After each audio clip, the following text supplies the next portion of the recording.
आज का जो हमारा क्वेश्चन है वो है 3 नंबर के हिसाब से और 4 नंबर के हिसाब से भी इससे ज़्यादा पूछा गया है।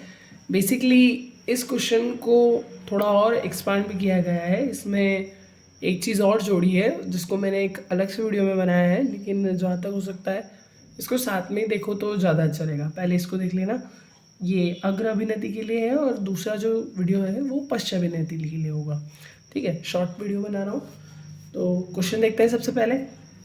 पीएन संधि डायोड में धारा का प्रवाह अग्र अभिनति में या अग्र अभिनति के रूप में समझाइए। इसमें आपको डायग्राम और कार्यविधि और सिद्धांत लिखना होता है।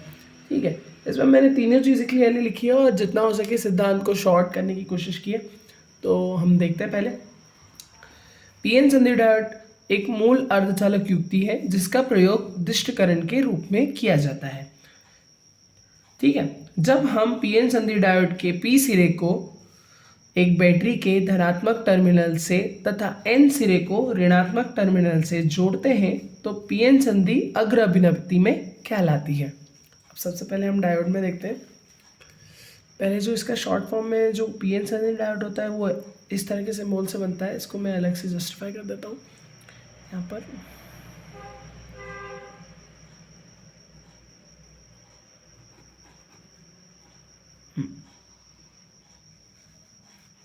इसमें जो ये थी तो निशान है वो पी और ये सिंबल है पीएन संधि डायोड का।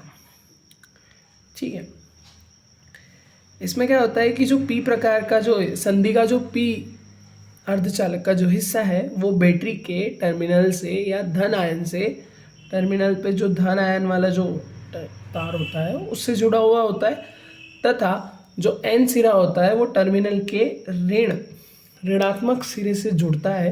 तब बनने वाला जो परिपथ या आरेख होता है वो अग्र अभिनति में होता है। ठीक है, अब इसमें कौन सी क्रिया होती है और प्रक्रिया कैसी होती है एक संधि डायोड में या अर्धचालक में, जिससे एक टाइम के लिए इलेक्ट्रिसिटी फ्लो होती है और बीच में एक अवक्षय परत जो बनती है इस डायोड में, उस घटना को देखते हैं सबसे पहले। इसको हम चित्र से एक बार थोड़ा क्लियरली और शॉर्ट फॉर्म में समझते हैं। बेसिकली होता ये है कि जब हम पीएन संधि डायोड, ये इसका शॉर्ट मतलब कि एक सिंपल फ्लो है, और इसको अगर हम थोड़ा सा डिटेल में या इसको अगर जूम करके अगर समझे कि एक्चुअल में उसमें जो क्रिया होती है वो कैसे होती है वो देखते हैं। तो वही है, ये जो पी हिस्सा है ये पी प्रकार के अर्धचालक से बनता है और ये जो एन हिस्सा है ये एन प्रकार के अर्धचालक से बनता है। ठीक है, होता यह है कि जब हम इलेक्ट्रिसिटी फ्लो करते हैं या बैटरी का टर्मिनल इस पी हिस्से को जब हम धन आयन से जोड़ते हैं तथा इस एन हिस्से को डायोड के जो होता है पीएन संधि का उसको हम ऋणात्मक हिस्से से जोड़ते हैं, तो इनके कारण इस ऋणात्मक आवेश से एन प्रकार के अर्धचालक में एक आवेश उत्पन्न होता है जो कि अर्धचालक को आगे की तरफ धकेलता है, जिससे आवेश क्या होता है, पी प्रकार के जो अर्धचालक की जो सतह होती है उससे आकर्षित होने पर एक दूसरे के पास पास आ जाते हैं, जिससे एक परत का निर्माण होता है।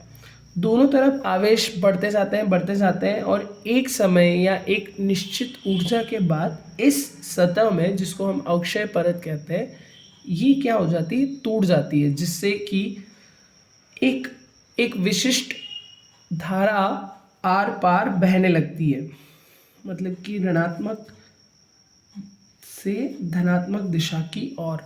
ये एक निश्चित धारा को ही अपने अंदर से गुजरने देता है।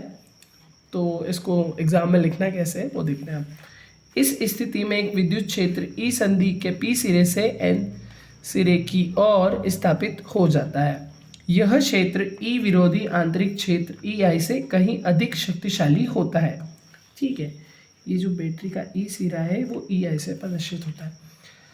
अतः पी सिरे से धनात्मक होल तथा एन सिरे से ऋणात्मक इलेक्ट्रॉन दोनों संधि की ओर गति करने लगते हैं। इसने क्या बोला इस स्टेटमेंट में, अतः पी सिरे से धनात्मक होल, पी सिरे से इलेक्ट्रॉन ये जो फ्लो होता है बैटरी के टर्मिनल से, पी सिरे से धनात्मक होल सतह की ओर फ्लो करते हैं और एन सिरे से ऋणात्मक इलेक्ट्रॉन सतह पर उत्सर्जित होने लगते हैं। विद्युत क्षेत्र से प्राप्त ऊर्जा के कारण कुछ होल तथा इलेक्ट्रॉन अक्ष या अक्षय पर्त को पार कर जाते हैं। जैसे ही इलेक्ट्रॉन इस बैटरी के कारण जो ऊर्जा प्राप्त करते हैं वो इस अक्षय पर्त के एक लिमिट ऊर्जा या लिमिटेड ऊर्जा जो होती है एक निश्चित मान तक इस पर्त को जो सहन कर सकता है, उसके बाद अगर ऊर्जा बढ़ती है तो ये पर्त क्या हो जाता है, एक नष्ट हो जाती है एक टाइम के लिए, या थोड़ा सा एक लिमिट में बाउंड्री जो होती है उसको तोड़ देती है और इलेक्ट्रिसिटी फ्लो कर देती है।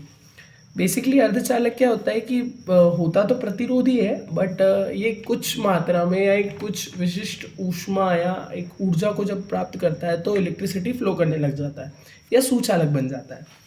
तो उसी को बता रहे हैं, पार कर जाते हैं जिससे विभव प्राचीर कम हो जाता है, अवक्षय पर्त की मोटाई कम हो जाती है। इस इलेक्ट्रिसिटी फ्लो से है ना, ये जो अवक्षय परत होती है ये पतली हो जाती है जिससे ये जल्दी टूटती है, जिसके कारण अधिक संख्या में बहुत मात्रा में विसरण होने लगता है। ये आवेश परस्पर सहयोग करके विलुप्त होते हैं तथा इसी कारण अवक्षय परत में आवेशों का गमन होने लगता है। यह प्रवाह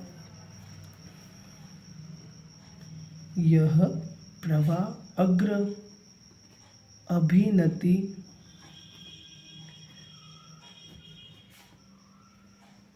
को दर्शाता,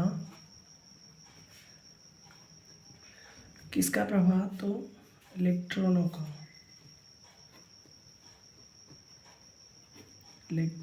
का यह प्रभाव अग्र अभिनति को दर्शाता है। ये क्वेश्चन हमारा ये खत्म हो जाता है। अगले वीडियो में हम पश्च अभिनति को देखेंगे।